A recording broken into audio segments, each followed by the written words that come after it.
साथियों नमस्कार। स्वागत है आपके अपने YouTube चैनल शिवाजी विनस टीचिंग सब्जेक्ट्स में।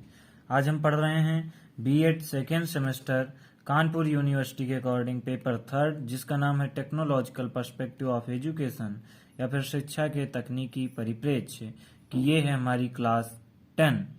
और इस क्लास 10 में हम यूनिट फर्स्ट के चैप्टर नंबर फर्स्ट का टॉपिक पढ़ेंगे, शैक्षिक तकनीकी के प्रमुख पक्ष या फिर main aspects of educational technology. जिस प्रकार किसी उद्योग में कच्चे माल इनपुट को प्रक्रिया या फिर प्रोसेस द्वारा उत्पादन आउटपुट के रूप में परिणित कन्वर्ट करते हैं, ठीक यही व्यवस्था शिक्षा में भी प्रयुक्त की जा सकती है।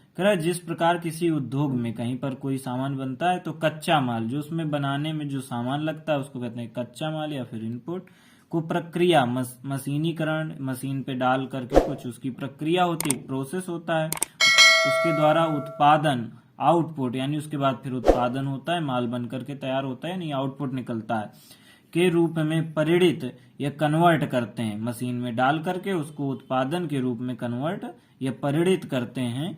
ठीक यही व्यवस्था शिक्षा में भी प्रयुक्त की जा सकती है। तो कह रहे इसी प्रकार ये व्यवस्था शिक्षा में भी प्रयोग की जा सकती है। तो कैसे? शिक्षण प्रक्रिया में शिक्षक एक प्रबंधक मैनेजर का कार्य करता है। शैक्षिक तकनीकी के 3 प्रमुख पक्ष होते हैं। तो कौन कौन से 3 प्रमुख पक्ष होते हैं देखते हैं।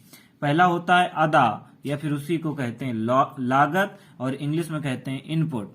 इसमें छात्रों का आरंभिक व्यवहार इंटरिंग बिहेवियर ज्ञात किया जाता है कि छात्र का व्यवहार कैसा है। इस व्यवहार में छात्रों का पूर्व ज्ञान, उनकी क्षमताएं, निष्पत्तियां आदि सम्मिलित होती हैं, यानी उनके व्यवहार, उनकी क्षमता क्या है, उनमें क्या कमियां हैं, क्या अच्छाइयां हैं, हर बात की जानकारी जुटाई जाती। तथा लागत में शिक्षक के पढ़ाने का कमरा, फर्नीचर, दृश्य श्रव्य सामग्रियां, दृश्य श्रव्य मतलब ऑडियो विजुअल के लिए जो भी सामान प्रयुक्त होता है वो सामग्रियां सम्मिलित होती हैं। लागत में शिक्षण की पूर्व प्रक्रिया अवस्था सम्मिलित होती है, जिसमें पाठ्य वस्तु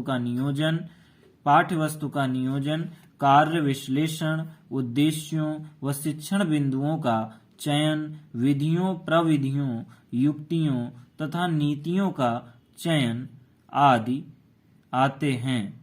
इस प्रकार हमारा दूसरा जो आता है सिस्टम, और क्या होता है तकनीकी के 3 जो प्रमुख पक्ष थे। तो पहला हमने पढ़ा अदा या फिर उसी कहते हैं लागत और इंग्लिश में कहते हैं इनपुट। तो दूसरा पक्ष होता है प्रक्रिया या फिर प्रोसेस।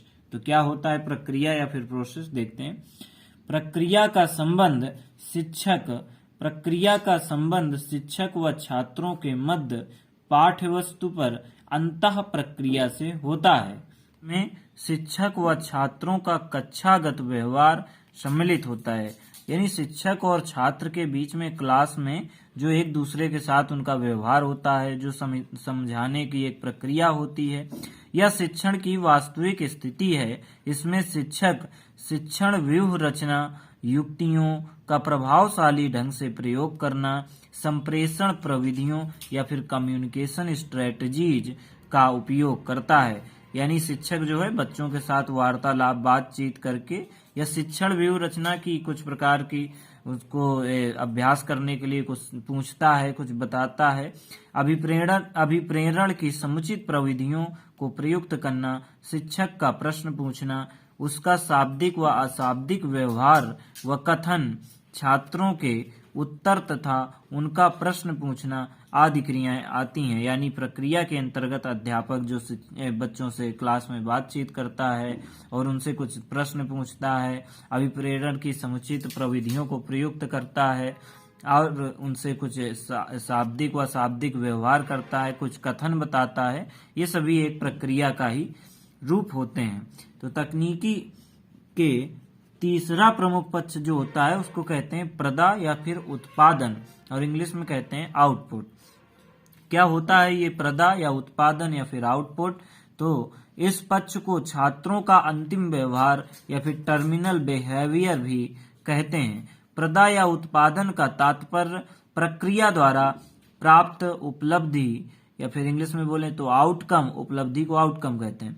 उपलब्धि आउटकम से होता है। इसमें यह देखा जाता है कि छात्रों की उपलब्धि क्या है या उनके आरंभिक व्यवहार में कोई परिवर्तन हुआ या नहीं।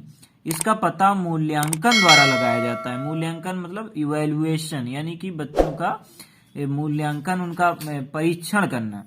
शिक्षक मापन की विधियों का चयन करता है तथा मानदंड परीक्षा की रचना करता है। मूल्यांकन द्वारा शिक्षक अपने कार्य के प्रति संतोष अथवा असंतोष व्यक्त करता है तथा आगे का शिक्षण इसी आधार पर नियोजित करता है। इन तीनों पक्षों का विस्तृत रूप ही शैक्षिक तकनीकी कहलाता है। पहला पक्ष, दूसरा और ये हमने तीसरा पक्ष अपना पढ़ा, तो कह रहे तीनों पक्षों का विस्तृत रूप ही क्या कहलाता है? शैक्षिक तकनीकी कहलाता है। इन पक्षों का विस्तृत रूप ही शैक्षिक तकनीकी कहलाता है। इन पक्षों के आधार पर ही शिक्षण की क्रियाओं तथा उसके स्वरूप को निर्धारित किया जाता है। इस प्रकार ये थी हमारी क्लास 10 बीएड सेकेंड सेमेस्टर के पेपर 3 की। और अब अगली क्लास में हम पढ़ेंगे क्लास 11 में टॉपिक पढ़ेंगे शिक्षा के तकनीकी परिप्रेक्ष्य। जो पेपर है उसका टॉपिक होगा शैक्षिक तकनीकी के कार्य या फिर फंक्शंस ऑफ एजुकेशनल टेक्नोलॉजी। धन्यवाद।